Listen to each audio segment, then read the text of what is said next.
Hello and welcome back to 100 Days of Magic, where we are spending a concentrated amount of time to talk about little tweaks, little tips, little tricks you can do to fill your life with magic every day. In case you're not reading the fine print, yes, that means turning magic into a habit. A habit, a way of thinking about the world that fills up your mind space with the possibilities that there's something going on bigger than all of us. Welcome back. If you haven't met me already, my name is Donna Woodwell. I am the organizer of this space, the Crossroads of Magic and Mastery. I'm also the headmistress of the School of Magic and Mastery, and I'm so glad you are all here taking this journey together with all of the other magical folks in our community. Hello, Boris. Glad to see you here today. So exciting when we have people coming every day because, let's face it, there is no way to build a habit other than to build a habit by showing up for yourself, for showing up for your process, because little movements consistently done will get you far more interesting results than a wholehearted attempt for an hour once a year. That is just the nature of our psyches. We need to program how they work in order to get us the results that we are looking for. My allergies are terrible today. So forgive me for hacking and coughing a little bit. I'll try to keep it to a minimum. All right. Today, we are talking about the way of the seer. This week, we are talking about all the different ways we can think of to divide up our magical practice. I'm using the super easy cop-out earth, air, fire, and water way. For heaven's sakes. For me, when I talk about the way of the seer, I think of the air way. What is air? Air is the thing that goes everywhere and connects everything. In the magical mantra, I think of it as the way of knowing what is going on. And when I say the seer, I mean someone who practices some, many, or all of the arts of divination. Divination just means to speak for the gods, speak for spirit, to connect to the overall one mind and the pattern that connects, and bring that information down here to our three-dimensional world. So first of all, to speak for spirit ideally means that you are connecting to spirit. Now, the thing about our divination tools, whether we are using tarot cards, whether we are using pendulums, whether we are using I Ching, rune stones, even astrology, palmistry, you name it, all of those can fall under the category of divination because we use them as tools to explore the pattern that connects. They are so powerful on their own, you can use them on a purely psychological level. They become gateways for those who don't have a spiritual connection to begin to develop one if used consistently with the conscious desire to connect to spirit. But you can still work with them on a superficial level if you don't want to go there. Just saying, the results you get are so much more astute and powerful if you make the time to incorporate them as part of a larger spiritual practice. And I think anyone who is doing this kind of work with an open heart knows that already. At least I hope. That's my rose-eyed glasses hope of the cosmos. So when I say divination includes all of these different tools, I mean all of these different tools. If you can use it to help align your lower conscious, talky mind with something deeper, and you understand this process, that it's you becoming aligned with your higher self or your guides or your allies, who in turn are becoming aligned with something deeper that has access to the whole pattern of things.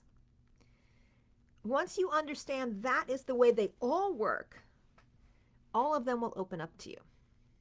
So even if you are an expert in using a pendulum, the same mechanics are at work when pulling tarot cards. And the same mechanics are at work behind using the I Ching. And the same mechanics are at work, yes, even in astrology. At least astrology used as a divination tool. Because the patterns that are created by whatever tool we happen to be using follow those principles of ask the question with an open mind to the universe, you will get an answer. And I remember when I first started talking about divination with my shamanic teacher, we were playing around with some very simple divination concepts. At the time, I think it was put like 13 stones in a bag, 6 of them were white, 6 of them was black, and then one was like a clear color. And it was ask a question with an open heart, pull out a stone, yes, white for yes, black for no, and clear for I don't know. Something else, something simple like that. And realizing that you get results from something like that. Kind of blurted out, I'm like, but that means you can use anything for divination. That means the whole cosmos is talking to us all the time if we know how to ask the questions and to listen for the answers. And she said, yes, exactly. And I was blown away at the time. I realized that it was an astonishing thing.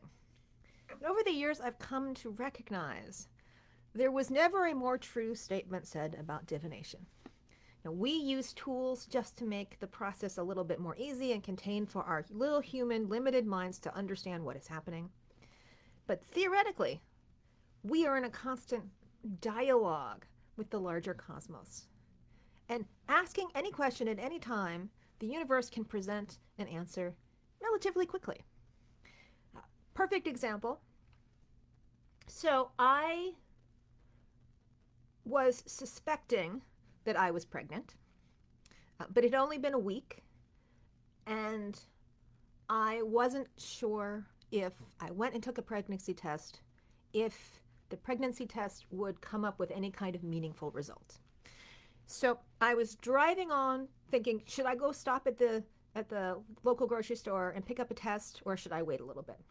And the moment I had that thought, on the radio came an advertisement for That 70s Show. And the announcer was taking a clip out of the show, and it said, Mommy, I think I got Donna pregnant. And I laughed so hard at the divination oracle of my radio. And of course, I followed up immediately by pulling into the grocery store and going and picking up my test kits. So even when you aren't doing something formal, embracing the divination mindset is a potent part of the practice of anyone who is learning to work with spirit, because it helps us to begin to establish a two-way dialogue between ourselves and the deeper, higher, more spiritually illuminated parts of ourselves and parts of the cosmos. We can see more. We can connect more. And so, from this context, it doesn't really matter which tools you pick. Pick the tools that you like. Pick the tools that resonate with your soul. They're all connected at the end of the day. You know, whether you are using astrology or you're using tarot or anything else connected to the Western esoteric tradition, they come from the same source anyway. They derive their meanings, their essential meanings, from the same basic matrix. Even if you're learning the most superficial, most modern, most newly created version by someone who doesn't even know the history of these things, we can't help ourselves in the West. We are tapping into the same cultural collective, and we keep recreating things over and over again that even if they're not exactly the same thing, they certainly rhyme. They rhyme with ancient traditions because it is built into the DNA of our collective psyches. So what does it mean to have open-hearted divination tools? Well, first it means to be centered in yourself and grounded and connected up to your divine spark, at least in your intention of holding space, and to listen and to understand well enough the tool that you're working with that you are confident in deciphering the answers. Perhaps for many people that becomes the most challenging part because there's so much to learn. You know, tarot cards can feel so confusing at first that we feel like we have to rely on the little white book to understand what it means. You know, astrology, for heaven's sakes, is probably the most expansive magical language ever invented. It is enormous. It is enormous, and it encompasses everything from, you know, traditional methods to Indian methods to, I mean, these days we are just spitting out ideas after ideas after ideas that aren't even related to the original conceptions of what astrology was and how it worked. And still, even completely divorced from its history, it still manages to have meaning because, let's face it, if you're driving down a street and you're having a question and you look over at the appropriate time and there's a billboard on the side of the street that seems to resonate with your question, that's divination. Because what's at work is the connection to a larger mind. So even if your tarot isn't perfect, even if your astrology is wackadoo, you made it up, it can still be a powerful tool for connecting to the deeper part of you if you are doing your spiritual work. You're doing your spiritual work to connect to spirit, and you're finding truth resonates in all kinds of ways. So one of the things that I teach in my School of Magic and Mastery, in our Coven program, I have a whole track designed to talk about divination in all of its myriad forms.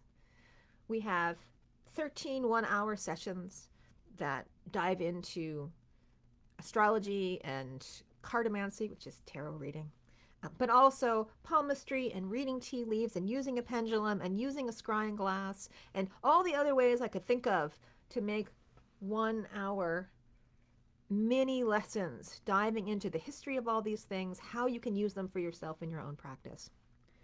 But I put them all together with the underlying recognition that when you start to, just like when you start to learn multiple languages, you realize all languages have some powerful things in common that hold them together.